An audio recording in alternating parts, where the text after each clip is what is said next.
নারিকেলের রোল পিঠা, এটা কোনো রকম বেলাবেলির কোনো ঝামেলা নেই, খুব ঝটপটে তৈরি হয়ে যায় নারিকেলের এই রোল পিঠাটি। দেখতে যেমন সুন্দর, খেতেও তেমনই মজা। আসসালামু আলাইকুম, কেমন আছেন সবাই?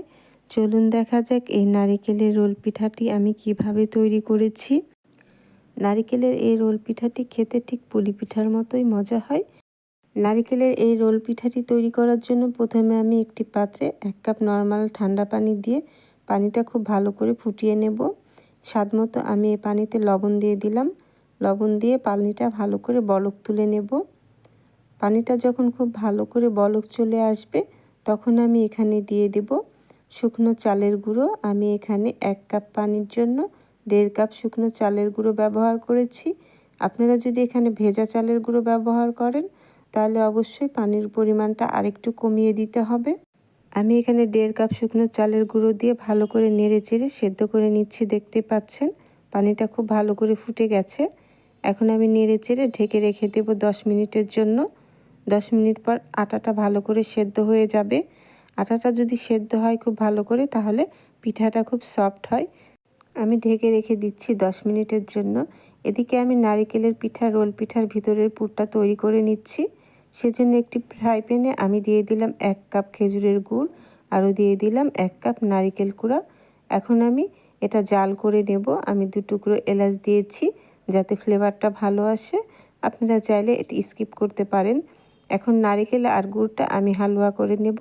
হালুয়া তৈরি করে নেব, একটু আঠালো করে হালুয়া তৈরি করে নিচ্ছি। দেখতে পাচ্ছেন এখানে আমি 1 কাপ খেজুরের গুড় ব্যবহার করেছি। আপনারা চাইলে মিষ্টিটা যে যেমন খেতে পছন্দ করেন ঠিক সেভাবে দিয়ে নেবেন। তবে খেজুরের গুড়টা একটু বাড়িয়ে দিলে এই নারিকেলের ভিতরের পুরটা খেতে বেশি ভালো লাগে। আমার দেখতেই পাচ্ছেন হালুয়াটা তৈরি হয়ে গেছে। ঠান্ডা হয়ে গেলে আরও শক্ত হয়ে আসবে। এখন আমি আগে থেকে ঢেকে রাখা আটাটা দেখে নিচ্ছি। দেখতে পাচ্ছেন আটাটা সেদ্ধ হয়ে গেছে। এখন আমি খুব ভালো করে মথে নিচ্ছি। নারিকেলের এই রোল পিঠাটা তৈরি করতে বেশি সময় লাগে না। আমরা পুলি পিঠা হাতে ডিজাইন করে তৈরি করি, আর এটা একেবারেই হয়ে যায়, তৈরি হয়ে যায়, অনেকগুলো পিঠা তৈরি করে নেওয়া যায়। দেখতে পাচ্ছেন আটাটা খুব সফট হয়েছে। এখন এটা আমি খুব ভালো করে আটাটা মথে নিচ্ছি। এখন আমি এই আটাটা দুভাগ করে নেব। দুভাগ করে আমি 2টা রুটি বেলে নেব। এভাবে খুব ঝটপটে তৈরি করে নেওয়া যায় অনেকগুলো নারিকেলের রোল পিঠা। আমরা পুলি পিঠা বানাতে অনেক সময় লাগে। আপনি চাইলে এভাবে নারিকেলের রোল পিঠাও বানিয়ে খেতে পারেন। ঠিক 7টা পুলি পিঠার মতোই পাবেন। নারিকেলের রোল পিঠা তৈরি করার জন্য আমি একটা মোটা রুটি তৈরি করে নিচ্ছি। দেখতে পাচ্ছেন, তবে আটার পরিমাণটা খুব অল্প করে দিয়ে রুটিটা বেলে নিতে হবে। আমরা একবারে রুটিটা বেশি পাতলা করব না, আবার বেশি মোটাও করব না। আমি খুব ভালো করে রুটিটা বেলে নিচ্ছি। দেখতে পাচ্ছেন খুব সামান্য করে আটা দিয়ে আমি রুটিটা বেলে নিয়েছি। এর থেকে বেশি আমি পাতলা করব না, ঠিক এইরকমই মোটা রাখতে হবে, যেহেতু এটি আমি পরে আবার স্টিম করব। এখন আমি নারিকেলের পুরটা ভিতরে গোটা রুটির মধ্যে ছড়িয়ে দিচ্ছি। গোটা রুটির মধ্যে এই হালুয়াটা ছড়িয়ে দিতে হবে। নারকেলের এই হালুয়াটা অবশ্যই ঠান্ডা করে তারপরে রুটির মধ্যে এভাবে ছড়িয়ে দিবেন চামচের সাহায্যে, অথবা হাত দিয়েও আপনি ছড়িয়ে দিতে পারেন। গোটা রুটির মধ্যে এই নারকেলের পুরটা ছড়িয়ে দিতে হবে। আমি দেখতে পাচ্ছেন গোটা রুটির মধ্যে পুরটা ছড়িয়ে দিয়ে এক সাইড থেকে আস্তে করে উল্টিয়ে উল্টিয়ে এভাবে রোল করে নিচ্ছি। খুবই সহজ, আপনি একবার বাসায় ট্রাই করলে এটি করতে পারবেন আশা করছি। এখন এক সাইড থেকে মুখটা আমি সিল করে দিচ্ছি। অবশ্যই মুখটা সিল করে দিতে হবে এভাবে চেপে চেপে। তাছাড়া যখন আমি স্টিম করব তখন নারিকেলের ভিতর থেকে রস বের হয়ে আসবে, তখন পিঠাটা গোটাটাই মেখে যেতে পারে। সাইডটা এভাবে আমি চেপে দিচ্ছি, আর অবশিষ্ট অংশটা আমি কেটে ফেলে দেব। খুব ভালো করে মুখটা সিল করে দিতে হবে। তাছাড়া গরম স্টিম করব যখন, তখন গরমে রসটা গলে বের হয়ে আসবে। নারিকেলের খেজুরের গুড়টা গলে বাইরে বের হয়ে আসতে পারে। আমি সাইডের অংশটা কেটে রেখে দিলাম।